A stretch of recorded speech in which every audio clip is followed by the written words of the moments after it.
Kung ang pera mo nanggagaling sa interest ng malalaking kumpanya, sa wedding lord at sa drug lord, you will have politicians controlled by them. So during the election, simple lang sinabi ko. If I need 50 million people, does it make a difference for me, for election purposes? For election purposes, may difference na sa akin if 2 people give me 25 million or if 50,000 people give me 1,000 pesos each, or if 500,000 people give me 100 pesos each. In terms of mas madaling kausap ang dalawang tao lang, 25 million for a candidate. But for an elected public official, mas madaling kausap yung 500,000 nagbili ng 100. Bakit? Eh, nandun ang utang na loob mo eh. Lahat ng gagawin mo is for them and for those who elected you. Hindi, walang dalawang tao na nagbigay sa iyo 25 million na tatawag sa iyo sabihin, Alan, ako'y nagbigay sa iyo. O nga pala, pwede bang ito ang gawin mo? Di ba? So, if you ask me, is there some changes that can be made? Yes, that's one of the change. So, for example, in 2010, you're going to pick 12 senators. Pwede ka ba mag-ipon ng 1,200? And yung 12 na gusto mo, bigyan mo ng tig-100. Or maybe you'd like to concentrate on one senator. Maybe your sis, your brad, or your kapalumay, kasama mo sa sosyon, you believe in him, but you think that pwedeng manalo. The media kind of campaign is helping a lot. I only took ang airplane rides lang na sinakyan ko, 2 Davao, 1 Cagayan de Oro, 1 Bicol, 1 Hong Kong, dahil nag-OFW campaign kami. Yun lang ang back and forth airplane ride na sinakyan ko. A few rides sa kotse, Pampanga, Laguna, Batangas, Pangasinan, Baguio. That's all I went because it was mostly a media campaign. But media campaign has its advantages also. Because look at Senator Trillanes. He spent less than 10 million for his commercial, then all others was media, nanalo pa rin, no? So meaning, I just like to send you the message. Pwedeng magbago, pwedeng magkaroon ng changes, di ba? The question is, how committed are we to doing all of this? I started out by saying, walang sino man sa atin ang pwedeng magsabi, wala akong pakialam, di ba? And I'm continuing by saying that there is actually things that we can do. But may questions, no? Yung question dito is parang, bakit hindi nagbabago? Bakit, ano? I think that maraming pagbabago nangyayari. Marami rin, good and evil are on parallel sides. And they're both racing against each other. So for those who are saying elections are getting worse, I agree with you, but I cannot totally agree with you. Bakit? When my wife ran for Congress sa distrito, sinabi namin sa aming constituents, wala kaming pera. Ako, I always give allowances for watchers because my dad helped me get the campaign money. Pero nung ako tatakbo, saan kami kukuha ng pera? At ang ginawa ng 3,000 members ng kanyang ladies group plus some of their friends, they volunteered to watch for free. Ako, 3 election for congressman, may allowance, hindi ko na perfect ang system, na perfect yung system, na ibabalik sa akin nila yung copy reflection return. Sa kanya, volunteer, halos I think 85 or all 90-95% bumalik sa amin.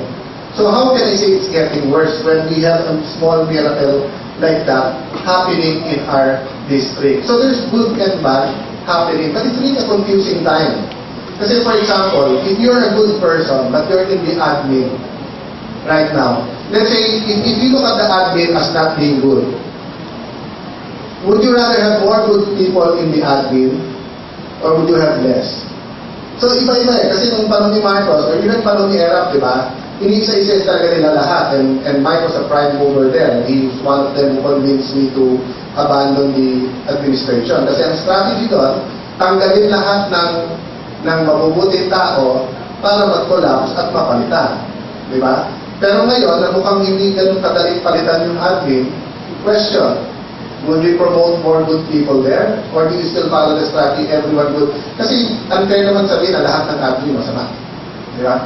And there are also a lot of practical questions. For example, impeachment. if everyone here was the congressman of Tawi-Tawi, na never kayo nagka-hospital, never kayo nagkaroon ng school, never kayo nagkaroon ng university. And ang tingin nyo na kahit sinong presidente naman nandyan, ganyan din ang ginagawa. So for inyo, ang issue sa inyo, hindi corruption, hindi pagdaraya. Ang issue sa inyo, kahit naman sino, nagdadaya naman. So what if I go up to you and say, wag mo ako impeach, bibigay ko sa inyo yung koleo, yung health center, etc. No? So what I'm saying is that, you know what side I'm on. And you know that I will fight for what is right, di ba? But in fighting for what is right, we have to understand the dynamics of it all. And we have to understand the point of views of people who are there. Now, if you have a constituency in Tawi-Tawi that will tell the Congressman, di ba na wala kaming hospital, di ba na wala kaming kolehiyo, tanggalin lang natin ang korap. Eh pag sinabi ng Congressman, paano kung korap din yung pumalit? Di ba na kung palitan natin ulit, lalakas yung loob ng Congressman doon. Why do I say that? Marami kami kasamang Congressman na lumaban, hindi nagkaroon ng court barrel, natalo. Diba? And that's the risk that I had to take in the district and my wife had to endure, diba? So, and praise God na yung mga taga-Taguig naintindihan nila. But it's not the same for all districts. So, doon sa inyo nagsasabi walang mangyayari, hindi. Because many of these districts look to college students, UP students for leadership. I said kanina dalawa ang mabasahin kong passage. May mga mass comm students nila. Well, ito kasi standard reading ko sa mass comm, Marshall McLuhan na The Medium is the Message. Right? It was written 30 years ago. But if you guys have a chance, dali mga polisay, ngayon tingin ko mas pang polisay ito dahil sobrang influence ng media sa election. So maraming polisay. And sabi dito, societies have always been shaped more by the nature of the media by which men communicate than by the content of the communication. Many of us sinasabi substance, diba? But this book talks about the medium. And it's saying that actually societies are shaped by the nature of the media, not what the content is. I won't tell you the whole thing about the book, but I mentioned that in connection with what Charles Darwin said. Sabi naman ni Charles Darwin, it is not the strongest of the species that survive, nor is it the most intelligent, but it is those who adapt to change. And again, going back to this book, sabi nito, most of our failures is because we are trying to solve new problems with old solutions. Hindi natin gusto ang presidente, mag-EDSA 3-4 tayo. Old solution yun. Diba? Nag-work ulit kasi versus era. So, inisip natin mag-work ulit. But look at history. After tayo, nag-people power ang Poland. A few years ago, nag-people power ang Ukraine, yung Orange Revolution. But look at history right now. Ang issue ngayon si Mugabe. Si Mugabe, hindi matanggal despite lahat ng nangyayari. Pumunta sa African Union, pinagyabang pa at sinabihan pa mga kasama, huwag kayong mamamatay sa loob ng bahay na don't throw stones in a glass house, di ba? Kasi marami doon sa African Union, dictator there or parang corrupt there. If you look at Musharraf in Pakistan, no? Napatay si Benazir Bhutto. Sa atin, namatay si Ninoy Aquino. Although it took 3 years, it was a matter of time before change happened. Sa kanila, it looks like he's still firmly, it looks like, we don't know, di ba? There are so many other places. So kung makikita mo, di ba, those leaders who cling to power and let me not talk only about the administration, no? Opposition man o administration, kung sino man corrupt, etc. Hindi naman sasabihin na nandiyan na yung mga anti-corrupt kung hindi na tayo. Di ba? They will always try to change. Ang problema, yung lumalaban sa corrupt, tayo na gusto natin ang better society, napapagod tayo.